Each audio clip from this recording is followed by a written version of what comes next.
Good evening, everybody, and welcome back to the American Center in Moscow's Game Changer Speaker Series. My name is Joshua Peng, and today we are joined by Lisa Chazanovitz from Special Olympics USA.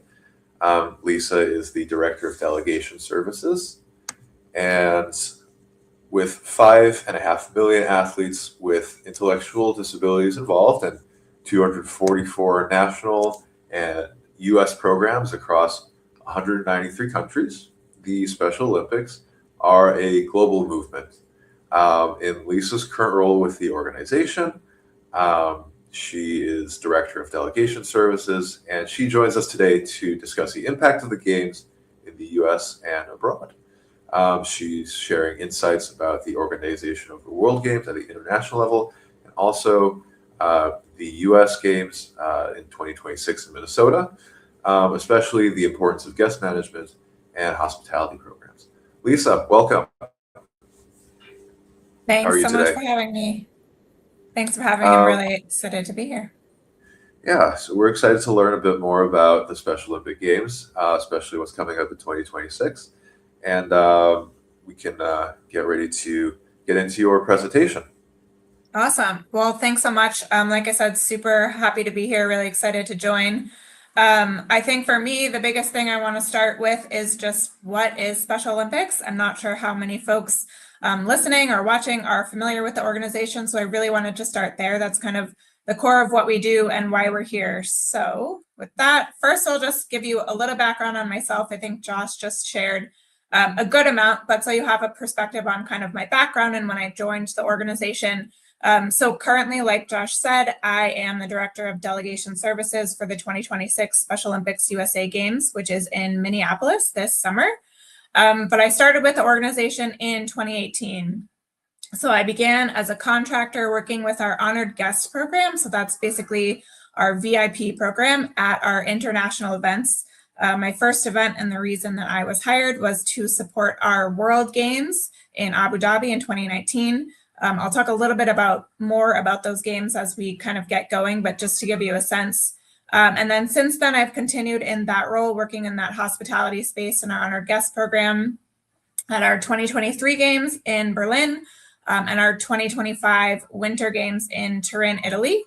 Last year, I moved to a new role, managing delegation services, and this role is more on the organizing side. So normally when I've been in this situation, I've been working for Special Olympics International. So that's really our headquarters.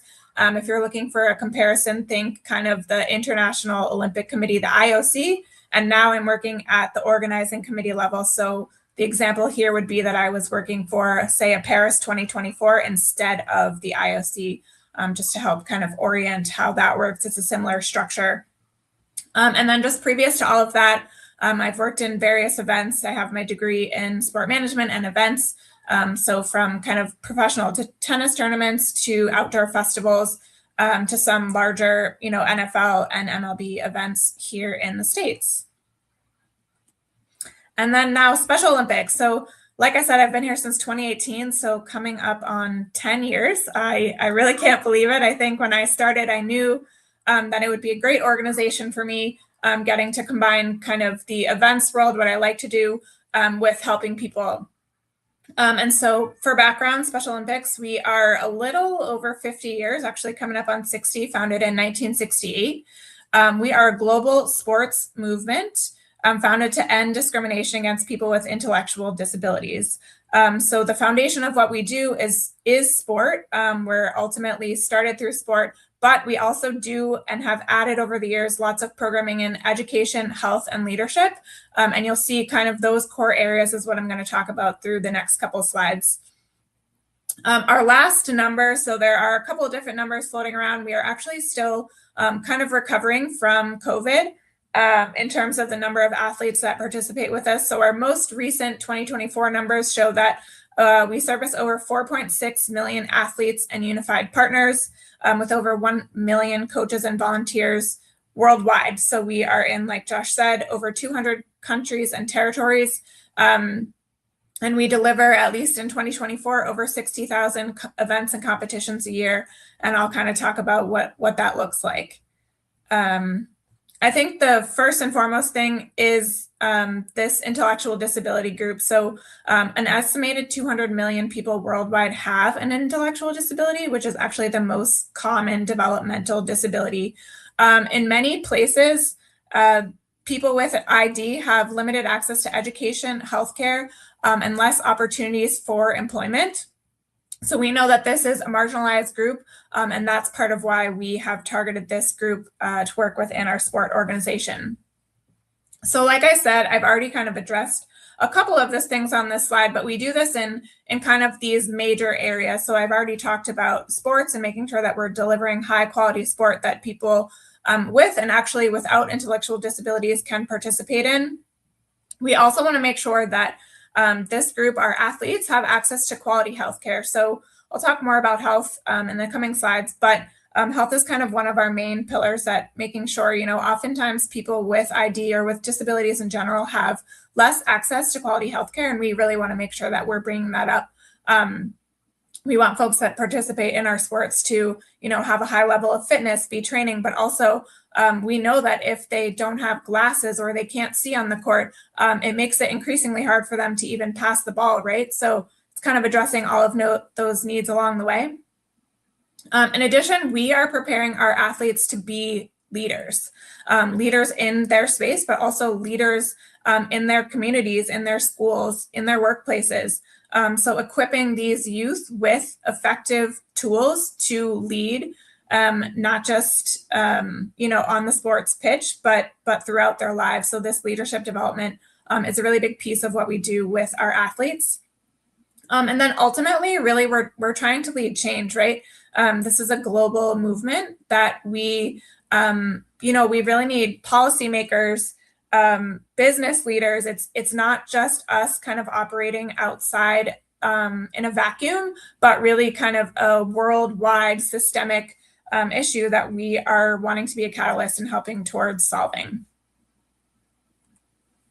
So just a little bit about the history. I talked about how we were founded in 1968, but kind of the key here is that we were founded by Eunice Kennedy Shriver. So for those of you who may have not heard her name before, she's actually the sister of John F. Kennedy. So, a really prominent woman in her time. She really saw, growing up, how unfairly people with ID were treated, and she basically decided to take action. So she started a camp in her own backyard. There's still kind of remnants of what we call Camp Shriver in a lot of what we do. We see a lot of programs during the summers, in a modernized way, but kind of emulate this spirit of Mrs. Shriver in everything that we do. So Camp Shriver is still kind of a part of what we do today, but was started in 1968. I would encourage you, I don't know that you can click on this here, but I would definitely encourage you to Google her, look her up. She was really, really an incredible woman that made a profound impact with Special Olympics, but also kind of outside of Special Olympics and just moving the dial forward towards supporting people with ID.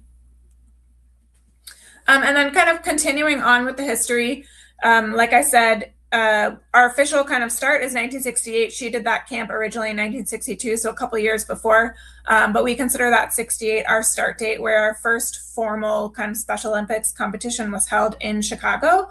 There is still kind of a cauldron from that first games in Chicago, so if you're ever there, check it out. It is near Soldier Field, which is their current American football stadium. But a couple of key things on here. And part of the reason why we do have that name Olympics, I think sometimes people get confused as to why we have that name. Sometimes they get us confused with Paralympics. And so there's a lot of questions around that. But kind of two key dates here, 1971 and 1988, we were basically approved to use the word Olympics by not only the US Olympic Committee, but the International Olympic Committee. So starting in 1988, we were officially recognized and basically able to keep that name as Olympics moving forward. You'll see now that is not something that the IOC traditionally does. And so this is a really, really important step in our organization towards moving them forward. And then in the space between 1988 and 2018, obviously several years going on in between there, but I would say the late 80s, early 90s was really where we saw most of our growth in terms of amount of countries and what we call them programs. Sometimes folks would call this like a chapter, but where we see Special Olympics growth, probably about 50%, close to there, of our 200 plus programs were founded between that late 80s, early 90s kind of boom. We are still growing, but obviously in over 200 countries, we're almost everywhere. So there's not that much growth left in terms of specific countries. It's more about growing within those countries. And then, yeah, like I said, we celebrated our 50th anniversary. We went back to Chicago in 2018 and held a Unified Cup football celebration. And Unified Cup has been ongoing since then. I'll talk a little bit about that. It's one of our upcoming events this year, event focused on football, where we have international teams come and do a single sport event versus kind of a bunch of sports in one. So we've seen a lot of growth over the years. And now I can kind of talk a little bit about where we are current day. So I've referenced kind of these numbers before, but this is our official statistics as of 2014. So we're looking at, I know the spacing is a little bit hard here, but I'll point out some key numbers here. So we're looking at 4.6 million athletes and unified partners as participants. I will talk about unified partners, but just so you have a sense, a unified partner is someone without an intellectual disability that participates side by side along with someone who does have an intellectual disability. So think of something like tennis, where a doubles pair, we would have one person with and one person without competing on the same team side by side. And I'll talk about why we believe that that's so important. But so you understand that's what a unified partner is. And then I've shared, that almost 60,000 competitions in 24, which equates to, if you kind of, do the math out, 6.8 competitions an hour, every hour across the globe. So there really are a lot of competitions and activity happening with our athletes on a daily basis all around the world. I'm actually going to jump to the next slide, and we can see a zoomed in version of this map here at the bottom, just so you can have a sense of where we are kind of worldwide and how our regions compare. So you can see North America on the top left, about 800,000, Latin America in that orange, about 350,000. And then you'll see East Asia, our biggest region, is at about 1.8 million athletes and unified partners. Driven in large part by China. China has our highest number of participation in a country worldwide, followed after that by Bangladesh, India, Kenya, and actually Florida in the United States. So our biggest program is not the United States, although we were founded here. It is not the biggest one, which is really, really important for us as we continue to think of ourselves and represent ourselves as a worldwide organization.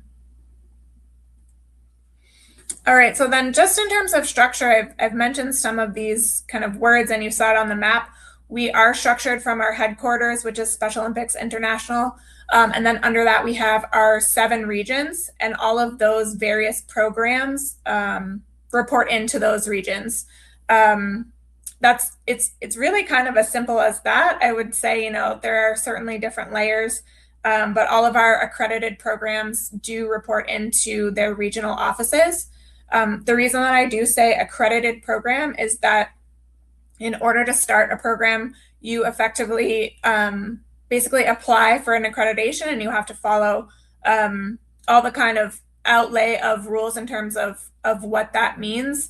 And that allows you to use the Special Olympics mark. So it's a more complicated process than I'm kind of letting on, but right now we are up to that over 250 accredited programs in 207 countries and jurisdictions.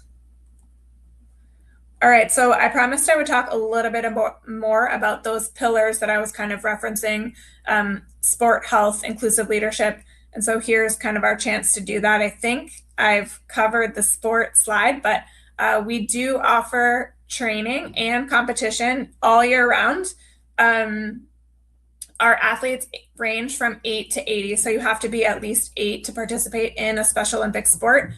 We do have a special program for those folks younger than 8, but It's not official competition. We're more engaging those youth in fun activities, motor activities, those types of things, rather than straight competition. But like I said, over 60,000 competitions were held in 2024. I gave that 6.8 number per hour, but that's also 164 times a day, every day for the whole year. And those competitions are ranging in size, right? So not every single competition is our world event. It could be from a community competition, on a Tuesday or Wednesday where all of our bocce athletes are competing or practicing, all the way up to, provincial or state or national or regional level. There are kind of competitions at all of those various levels building to our World Games. And with that, I know I've mentioned this a couple of times. It has really been my role here for the past 8 years is our World Games. So every 2 years, alternating winter and summer, similar to, like I said, how the Olympics do it, the World Games are our flagship event and our most important event for the movement. It's where Special Olympics is on the world stage, viewed by millions across all the continents, with more than 500,000 spectators, depending on the games. At these World Games, we've had anywhere from, depending on the location and the number of sports, but up to 5,000 or 6,000 athletes competing. Our 2023 World Games had athletes competing in 26 sports. So a pretty significant number of sports and athletes participating. At these games, we have world leaders attend. We've had presidents and prime ministers of countries, celebrities, dignitaries. It's a really, really important piece for us. We just concluded our winter games in Turin, Italy, like I said, which is a really successful winter games. And we are looking forward to our next summer games, which will be in 2027 in Santiago, Chile. And then, like I said, I've talked a little bit about our unified partners. When unified partners, those folks that are without intellectual disabilities, compete side by side with our athletes with intellectual disabilities, it's called Unified Sports. This is the fastest growing initiative within Special Olympics. And it's really important because it's shown to raise the self-esteem of all participating athletes, regardless of disability. So that's really, really important.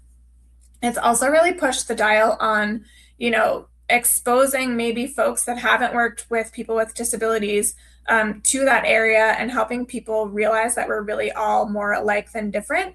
And I think really starting to change the thought process of how people are acting and understanding and being more inclusive of people with disabilities. So this unified sports area is really, really important to us. Onto health. I've mentioned this already several times, but if you're not aware, Special Olympics is the world's largest public health organization for people with intellectual disabilities. So we provide health screenings in a variety of areas to our athletes. And this could be oftentimes, maybe it's the first time they've seen a doctor, the first time they've seen a dentist. We provide screenings in, like I said, a variety of areas. That could be an eye exam, a hearing exam, a dental exam. We examine all of our athletes' feet. We find oftentimes they're not wearing the right size shoes. And so for an athlete that maybe is nonverbal and not able to express it, their feet hurt or they're walking differently, and it's just because no one ever fitted them correctly for shoes. So these health screenings are really, really important to what we do, and to our athletes and making sure that they're getting the proper health care. To date, we've had over 2 million athletes screened and rising. We also make sure that at our World Games that all of our athletes that are competing go through all of these health screenings. So really, really important to us. And then a couple more points I want to make. Youth in schools, I talked about some of our leadership and making sure that people with and without disabilities are working together. So we know that a lot of this happens in kind of learning how you interact with people in schools. And so that's where we want to be. So a lot of leadership programs and opportunities for people in schools that we are implementing around the world. I would say this kind of piece of it really started in the United States, in part because a lot of our sport programming is in schools, right? You go to soccer after school, you're on the soccer team at school, which isn't the same in every country. And so we knew that being in these schools is really helpful towards, building an inclusive society. This area is absolutely growing worldwide as we talk. And then, like I said, that unified leadership. So building our athletes to be leaders. So giving them opportunities to, speak in front of a crowd of 1,000 people, or, go to an event and talk about their experience, and just, providing them all of these opportunities that maybe they wouldn't have gotten if they weren't a Special Olympics athlete. And then I think maybe two more parts of just our work. I think it's really helpful to share who our partners are. So we get our funding and support from a variety of sources. Some of those are kind of in the normal way that a nonprofit would work, right? Like our corporate partners and our foundation partners. But we also get support from individuals. One of the biggest growing areas that we are seeing support and really a targeted approach is from governments worldwide. So often we get funding, especially with our work in education and health, directly from those, a Ministry of Health, excuse me, or Ministry of Education. They're absolutely Ministry of Sport supporting us, but definitely in the way of education and health, we see this area growing, and we're really, really targeting those, policymakers to help increase our work and increase exposure. We also partner with some non-governmental organizations, so partnerships with organizations like the UN and UNICEF. And then another area that we've really seen a lot of growth with is actually partnering with other sport organizations. So as we kind of become a more developed organization over the last, 50 years, but I would say more in the last 15 to 20, working with these other sport organizations, what resources can they provide? Can they provide equipment? Can they provide coach training? Could they have in their world event a division where it's just people with intellectual disabilities that our athletes can participate in? And so there's a variety of those partnerships around the world at the international level, but also the national level, help pushing the needle on our sport work. And then the last piece on here is just celebrities. We always work with celebrities to raise awareness, helping, their platform exposes everyone, our athletes, to the work that we do, but I think also provides a really exciting and fun way for people to see that having fun and, being able to be around people with intellectual disabilities is so fun. They're just such a wonderful group of people and positive energy. And I think our celebrities really help to showcase some of that.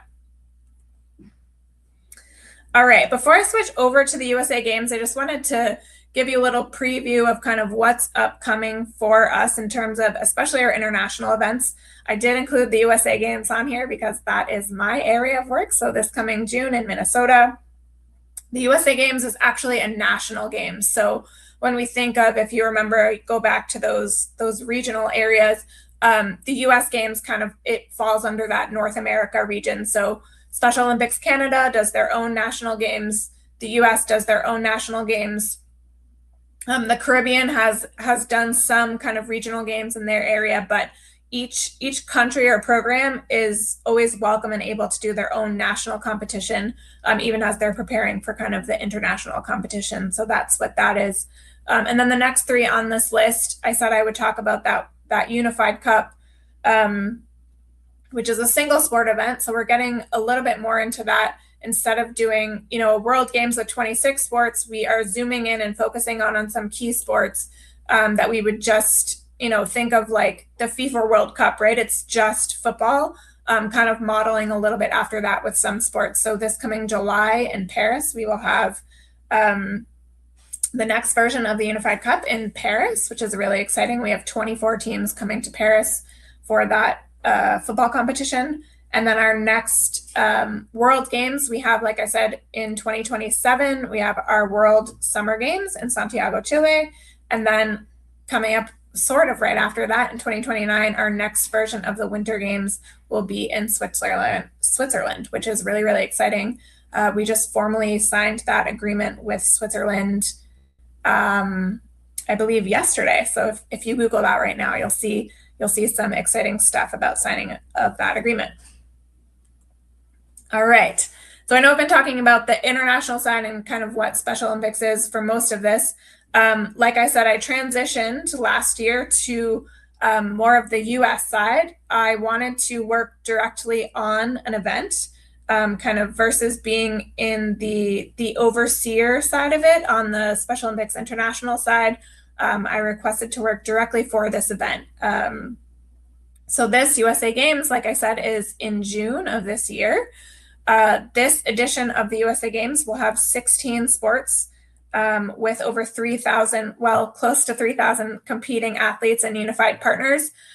We are kind of in the thick of preparing for this event.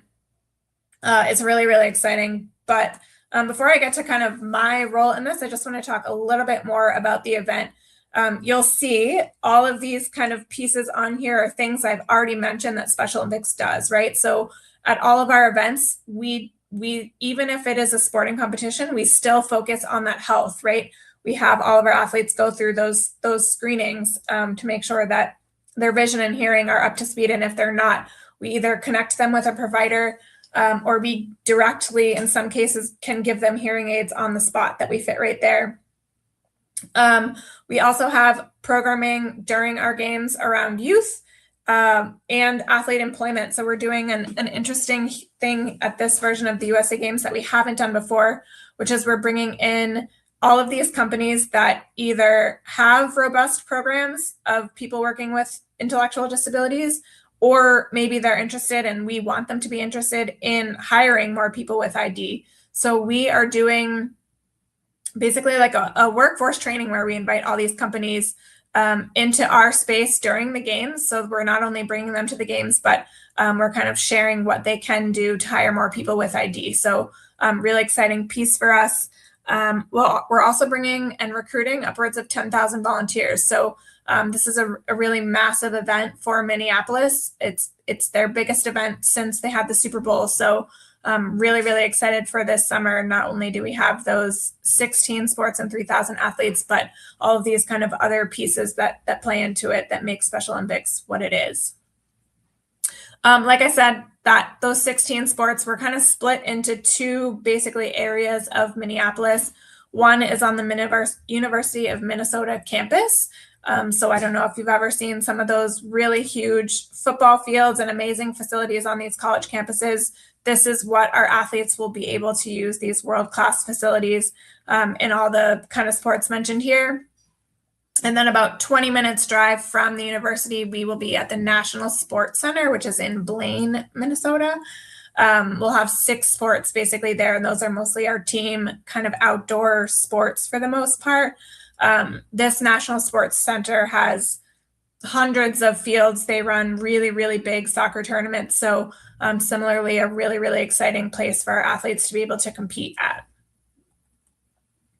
And then just some of the highlights. I've already talked a little bit about this Healthy Athletes experience on the top right. That's our screenings. But we'll also have some summits for our sponsors. We similarly at a World Games, we do have our VIP events. I'm not working on the VIP program at this event. That's kind of where I fit in before. Engaging the community, not only as volunteers, but kind of supporting all of the work we do. And then similarly to how we would have, or how you would see at an Olympic Games, we'll have a massive opening ceremony where we're expecting upwards of 30,000 people at this football stadium, and then a closing ceremony to celebrate all of our athletes. So lots happening during that week. I am only a small part of it.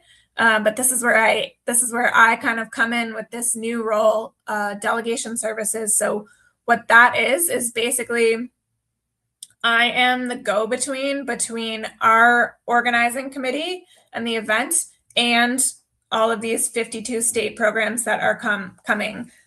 So they nominate what we call a head of delegation. And that person, or in many cases, 2 people, is really responsible for making sure that all of the athletes and coaches and any staff support get to and from the games. They know where they're going. They know where the cafeteria is. They know their sports schedule, all of those types of things. So I'm making sure that we're communicating the plan to them, and then similarly kind of coming back the other way. So I'm working with them to make sure all of their athletes are registered, that we're reviewing their medical plans, if anyone has any severe allergies, we need to make sure that the dining hall is aware of that. Right now, we're in the middle of collecting all their travel plans, so making sure that all of their flights are booked, so we know when they're landing at the airport and we can get them to and from the dorm they're staying in. So all of these little details, I'm basically kind of the middleman here, making sure that our organization has the information we need from them and that they have the information that they need from us to be able to do that. So I think, I don't know if that was a long-winded way, but I hope that helped your understanding of Special Olympics, kind of the various levels of what we do and my role within it. I am excited and I think lucky to share that after this event, I will actually go back to my previous role. So after this kind of year and a half of doing a different role, I will go back to working back in that hospitality space and preparing for those Santiago World Games in 27. And I think that's all I have for you. Very thorough presentation. Certainly learned a lot, and I think our audience did too. Gosh, it just, the way that you presented it, it seems like such a robust infrastructure for all these events. I mean, not just in sport, but across health, across education, the globalization of the event. You showed that amazing graphic of how, even though the game started in the U.S., it's gotten so big globally. So appreciate all the thought you put into this. Now I have a few questions for you, and then we'll get into some audience questions in a bit. But just wanted to take it back a bit to the roots of the Special Olympics in the U.S. Could you speak a little bit more to what about U.S. sports culture made something like this possible to begin with? I think it was something like the first 10 summer games for the Special Olympics were in the U.S. before it globalized. So what is it about U.S. sports culture, and how have you seen this go across the world? Yeah, I mean, I think I guess the kind of uptick or participation is that there's really a big need, right? I think a lot of people with disabilities don't necessarily get to participate in sport on a day-to-day basis. Oftentimes we're striving towards, being the best, and the top scorer gets to play, and Special Olympics is different. It's all about performing your personal best. That was something that I didn't necessarily get to, but one of the key differentiators with Special Olympics is that we're all about your personal best. So when you compete, we actually do what we call divisioning. So we division you into groups of other athletes that have a similar skill level to you, so that you're not necessarily competing against someone who either just has a completely different disability or a completely different skill set. We really kind of even the field for everyone. And I think that's really, really important. So again, for us, it's about your personal best and achieving, faster than you did before. And that might mean that, you're in the, 100-meter sprint, and it might take you a minute to do that. And that's perfectly fine, right? You're just competing against yourself. So I think that's really the fundamental difference between Special Olympics and some other sport organizations.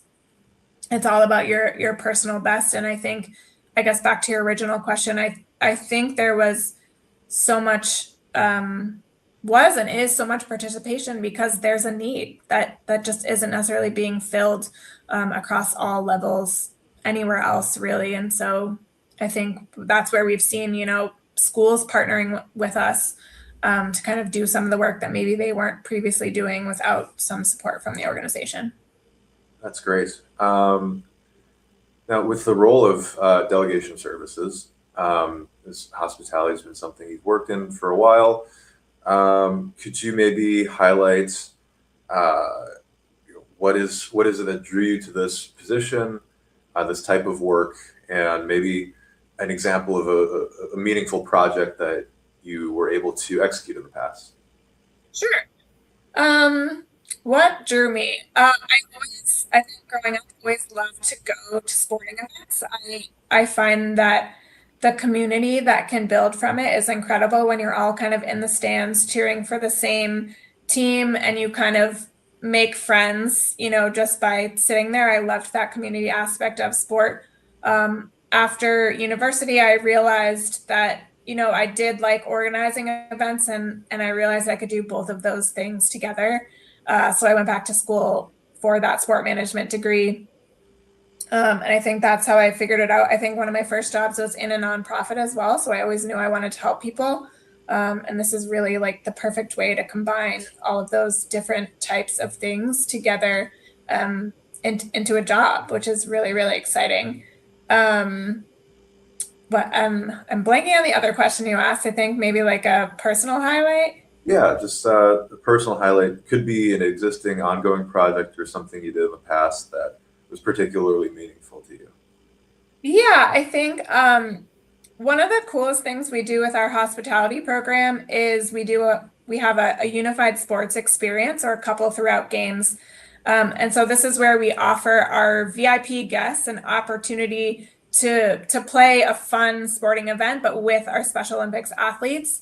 And for say, like the CEO of a company who's maybe not really out there on the field, much more in business settings, to watch someone like that play handball with an athlete and like the joy on their face and actually experiencing it, kind of a one-on-one, making a new friend.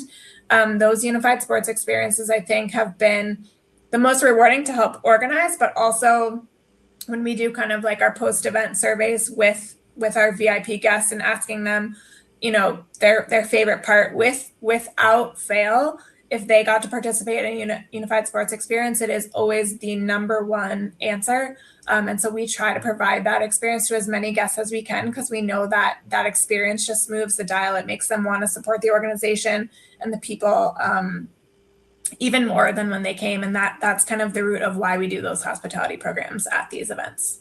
That's incredible. I can imagine that would be really touching for anybody to just try something new like handball. Don't think I've ever tried that before. But in that setting, I can see how that would be really impactful. Yeah. Now, when you're coordinating with these people, these CEOs of companies who are supporting you, or even the delegations across the people from governments or people taking care of the athletes or the athletes themselves, that's a whole lot of logistical management. I'm sure there's some knowledge exchange going on between events. You and I together, we were in Milan for the Winter Olympics, actually, in February. I saw that in your previous role, you were in Turin for the World Winter Games. Going forward, you'll be in Santiago and then in Switzerland, which I believe is also bidding for some iteration of the Winter Olympic Games down the road. Could you speak a bit about the knowledge exchange that not only goes on between the Special Olympic World Games and National Games, but also the Olympic Games as a whole, or just global sporting events? Yeah. I think it's a big topic, right? That you could spend hours of, in terms of how you transfer the knowledge from one games to another, whether that's Olympics or Special Olympics or Paralympics, or even just between regional games. So I'll just cover maybe a slice of it, but we do have, I would say, a really focused effort on doing that. So there's a lot of things as we go through a games that we're capturing, evaluating, kind of seeing what worked, what didn't work, and kind of putting that all into a toolkit or a box to be able to kind of say to the next games, hey, this is what we did. This worked. This didn't work. You should try this. Those types of things.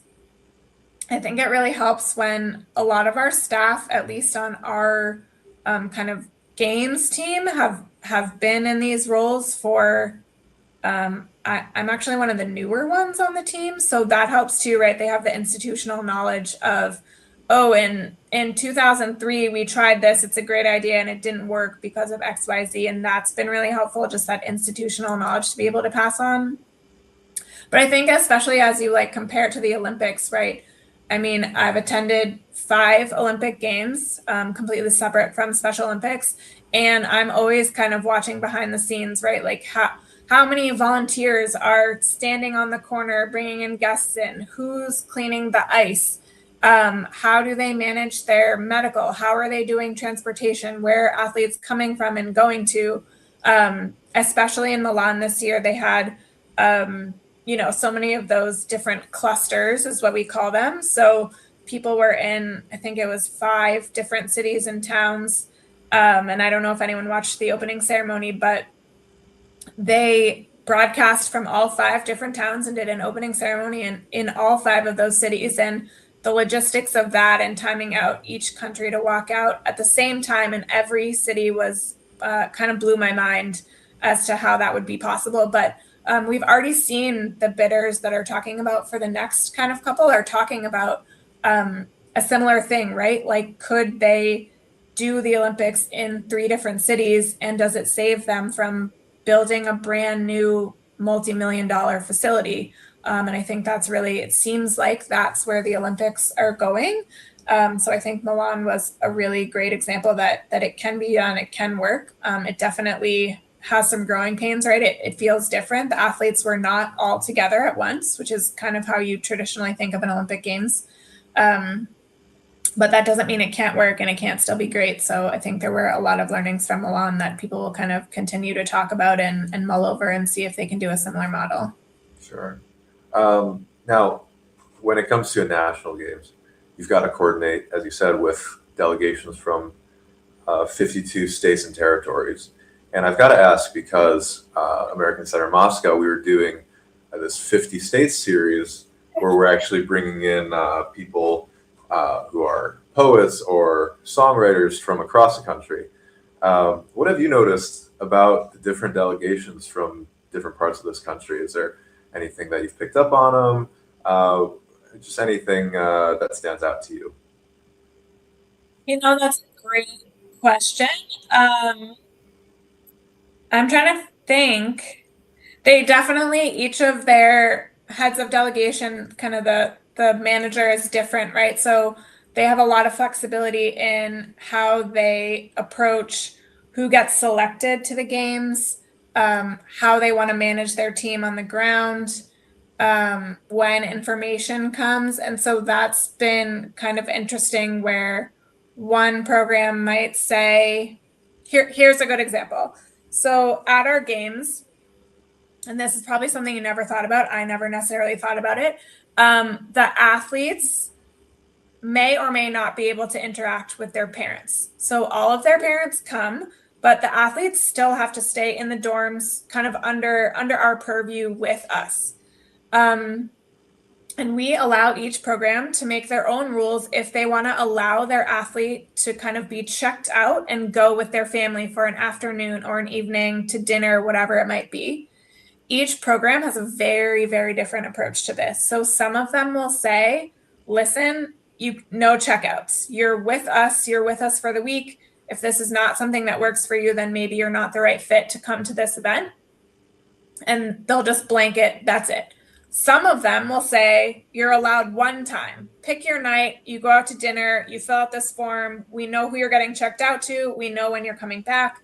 That's kind of the rule one time. Another might say, yeah, you can do it as much as you want, as long as you sign the form and we know where the athlete is and we know who the athlete is with. So just different philosophies, different approaches to all of it, which has been really, really interesting, and something that I wouldn't have thought about, honestly, until I was in this role and kind of managing through whose responsibility is the athlete. Is it us as the games?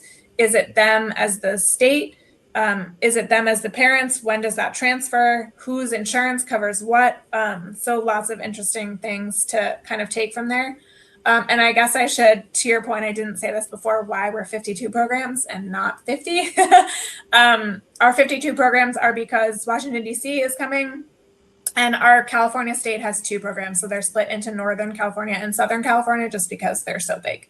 That's amazing. That makes it 52.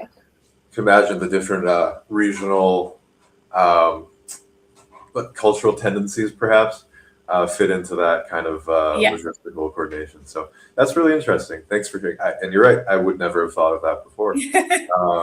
So moving into some audience Q&A, we've got a lot of questions here to go through. But let's just start with what's been your favorite event or sport to watch as somebody who's observed and been to many of these events? Sure. So I'm gonna take an Olympics event. I attended Korea in 2016, the Rio Olympics. And at the time, I was helping the International Olympic Committee with basically a project to kind of see basically how their venues were being used. You know, were the seats full? Were the parking lots full? If not, this is also part of the transfer of knowledge. If the parking lot with the reserved cars was never full, should an organizing committee maybe reduce the size of that lot? So working on a project, and as a result, I was assigned swimming. So I got to attend swimming and watch Michael Phelps swim more times than I can count, which is probably one of the coolest things I'll kind of ever do in my life. So that was a peak highlight for sure. Yeah, I I mean that's such a huge perk of volunteering. Yeah. Is anything from the Special Olympic Games that it really stands out to you? I'm sure the events run differently. Yeah, I think unfortunately, I usually don't get to watch a ton of competition because I'm usually kind of in an office making sure all the event lists are ready to go and people know where to go. So I definitely try to get out to competition, but haven't been able to as much as I would have liked. I will say the one thing that I always make sure 100% that I attend is opening ceremony. Being able to see all athletes in one space and the joy on their face when they walk in and are walking around that track or walking in through the parade is unmatched, and I think it's really really exciting to see, and this is often a highlight for most people, but just to realize how big the movement is and how it's so much bigger than yourself. I think when you're kind of in it, it's like, oh, my state and my friends and we're here, but when you see everyone kind of on that stadium floor together, you realize it really is a global movement with such a big impact, and being able to kind of see and feel that is really incredible. Absolutely. Kind of tying in with that, we've got a couple that are about the couple questions that are about the global impact. So I'll try to combine them. The first is, with 5.5 million athletes globally, what do you think is the most misunderstood part of the Special Olympics impact? And then also, um,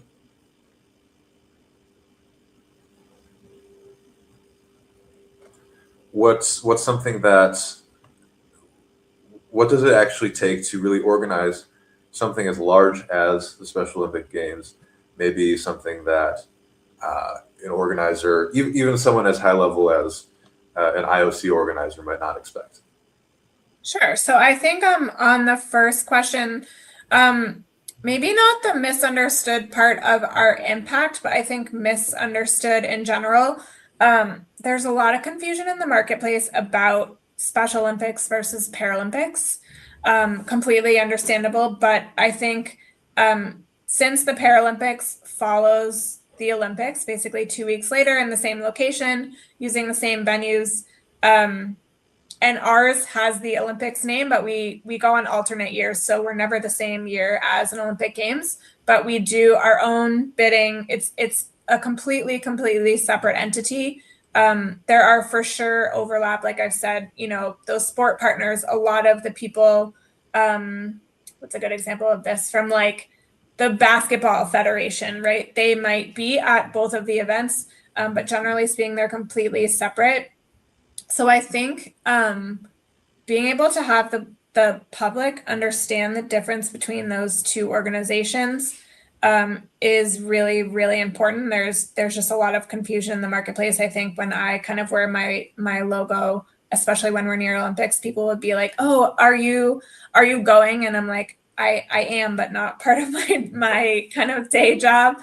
Like I'm going because I want to type thing. And so kind of being able to clarify that, we post on our Instagram, every couple months, here are the differences. And yeah, while we're here, I can share some of the differences. So by and large, in its most simplest form, there's nuance to this, but Special Olympics is intellectual disability, Paralympics is more physical disability. They have started adding some intellectual disability into their categories, but by and large, that's kind of how it works. Like I said, Special Olympics is more about performing your personal best. So when athletes are chosen to go to a world event, it isn't necessarily always like the top 3 from each state or country that get selected. It's oftentimes like to the point of pulling out a hat because we want to make it fair across the board. We want to give more opportunities to more athletes. There's always a very clear understanding of how it's done, but it's not necessarily the top 3 of every category go. So there's just a different structure to get to kind of that world level. Whereas Paralympics has very, very strict quota qualifications, all of that type of stuff. So those are kind of 2 main differences, but yeah, I think that's been a tricky part is helping the public understand the difference between those 2 organizations. That's great. Yeah. And then I think to your second was just kind of like what it takes to organize an event this big. Yeah. And maybe I can kind of I think there was a similar question in there about how long in advance we start planning. It's a little bit different for each, but broadly speaking, we have a whole bid process, right? So a country or a city is required to, propose venues and raise funds and, kind of share that they can do it. They're proposing it to us. There's often site visits before any one location is ever selected and a whole evaluation process. But to that point, like, I'm trying to think of timelines here. So, right, we already have Switzerland 2029 named. They've been basically locked in for the last 3 years, but that's a really long way out.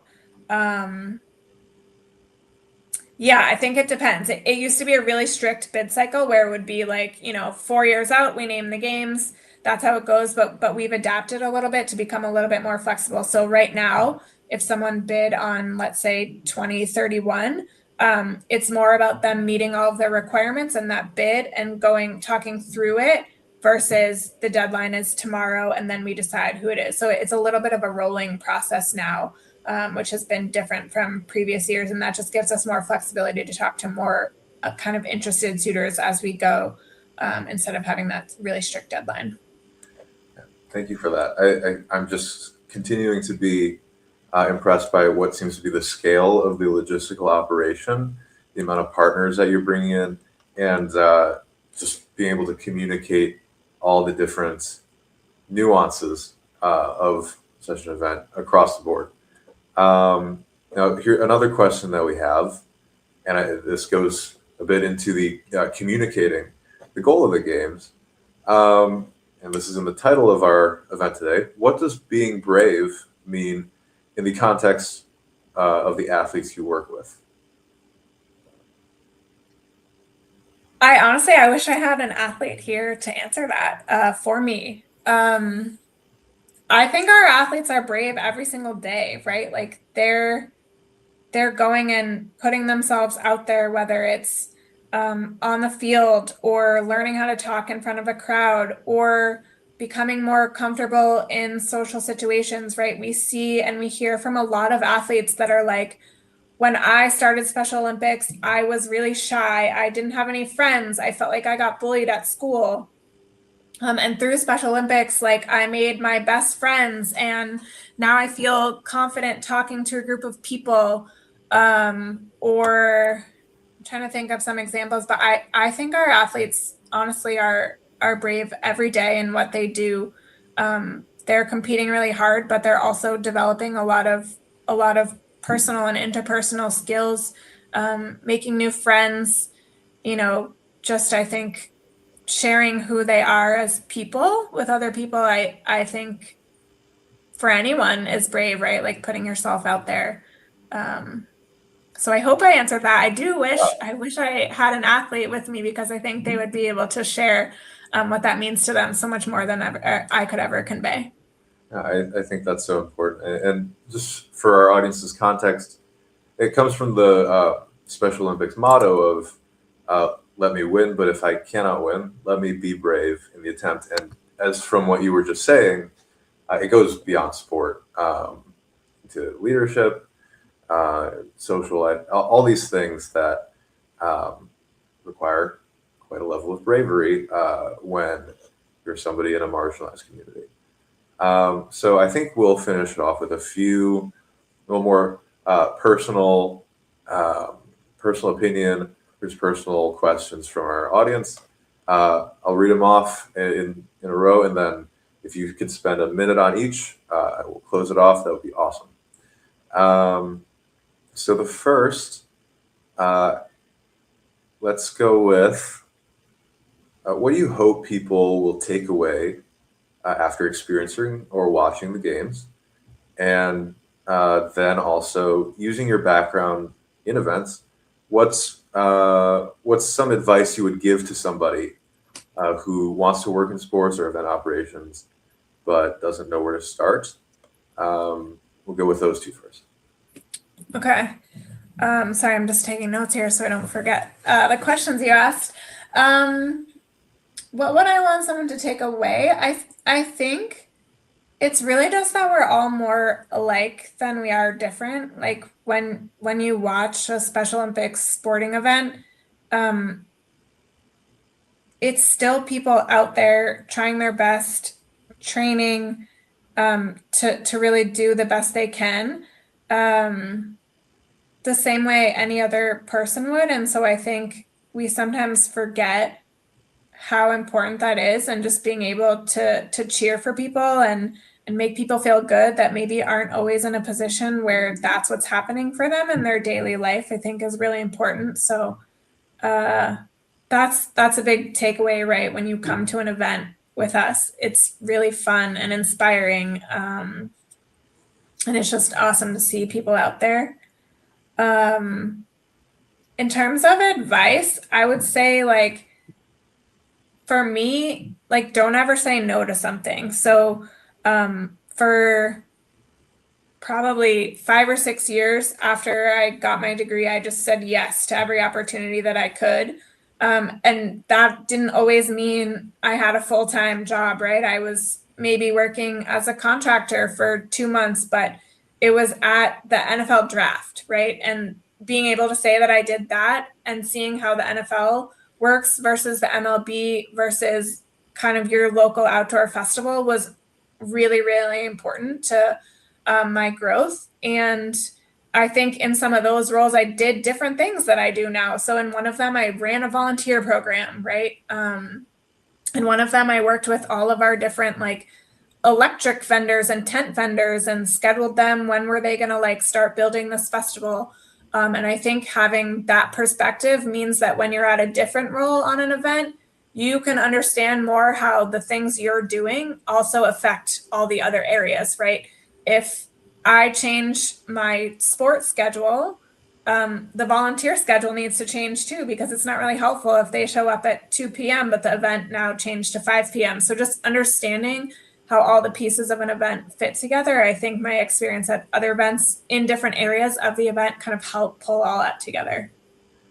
Thank you for sharing that. I mean, it sounds like you've been doing a lot, not just in Special Olympics, but the sports world in general. And like you said, it seems to all be about relationships, the people you meet. And so let's close it off with one final question. I know we've talked about all different areas of the Special Olympic Games and what makes it so unique.